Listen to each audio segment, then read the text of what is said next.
You've probably heard this phrase your entire life. Just work hard and you'll be successful. It sounds fair, it sounds motivating, and most importantly, it sounds comforting. Because if effort equals wealth, then everything is under your control. But what if that idea is not just wrong? What if it's a scam? Not a conspiracy, not a lie told by evil people, but a belief so deeply ingrained that no one questions it, even when their life proves it false.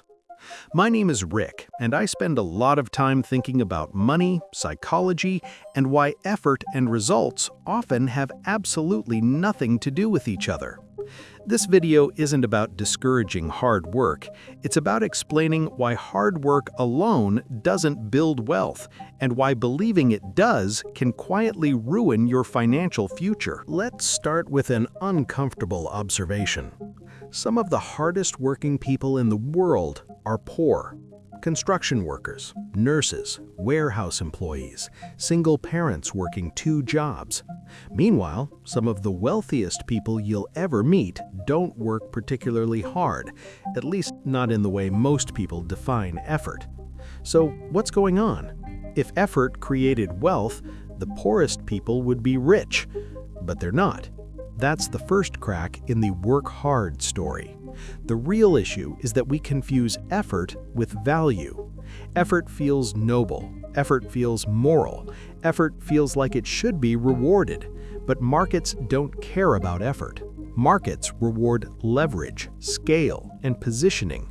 And here's where the scam begins. From a young age, we're trained to believe that suffering is progress. Long hours mean dedication. Exhaustion means commitment. Burnout means you're doing something right. So when we're tired, stressed, and overwhelmed, our brain tells us, at least I'm moving forward, even when we're not. This belief is incredibly convenient, not for you, but for the system. Because people who believe effort equals wealth will tolerate almost anything. Low pay, bad conditions, no growth. They keep pushing, hoping effort will eventually turn into results. But wealth doesn't work like that. Wealth is not built by how hard you work, it's built by what your work connects to. Let me explain. If you dig holes all day, that's hard work. If you dig holes in the wrong place, it creates nothing. Effort without leverage is just energy being burned. And the most dangerous part, effort creates the illusion of progress. You're busy, you're exhausted, you feel productive, so you don't question direction. This is why people stay in the same financial position for decades while working harder every year. The system never told them effort wasn't the metric. Now here's the psychological trap. When effort doesn't produce wealth, people don't question the belief. They blame themselves. I didn't work hard enough. I should try more. I need to push further. So they double down on the wrong strategy. More hours, more stress, same results. That's not discipline, that's conditioning.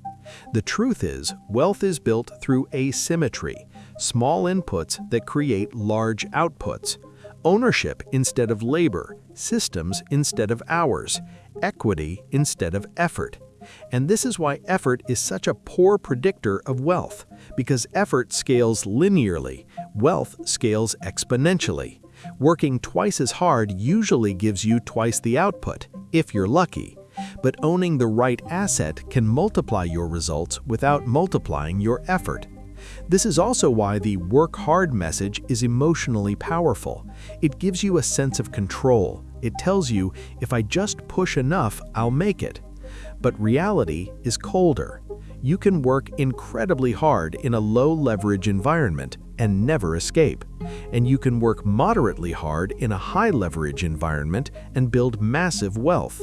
Effort doesn't decide the outcome, structure does. Let's talk about time. You only have 24 hours in a day, no matter how disciplined you are. So if your income is directly tied to your time, there is a ceiling. Hard work might help you hit that ceiling faster, but it will never remove it. This is why wealthy people obsess over ownership, stocks, businesses, intellectual property, systems that work when they don't.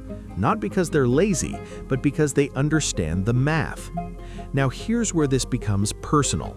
Believing in the work hard myth keeps people morally comfortable while financially stuck. They can say, at least I'm doing everything right, and that belief protects the ego, but it also prevents change, because questioning effort feels like questioning character, and no one wants to admit that doing the right thing didn't work. So instead of changing strategy, people sacrifice more of themselves, health, time, relationships, for a promise that was never real. This doesn't mean effort is useless. Effort is necessary, but it's not sufficient. Effort is the fuel. Direction is the engine. Without leverage, effort just keeps the wheels spinning. The real shift happens when you stop asking, how hard can I work, and start asking, where does my effort compound? That question changes everything. It forces you to think about positioning, about scalability, about ownership. And once you see this clearly, the work hard slogan loses its grip, because you realize something uncomfortable but freeing. Most people aren't poor because they're lazy. They're poor because they were taught the wrong rule. Wealth isn't built by effort alone. It's built by aligning effort with leverage. And until that happens, no amount of hard work will save you.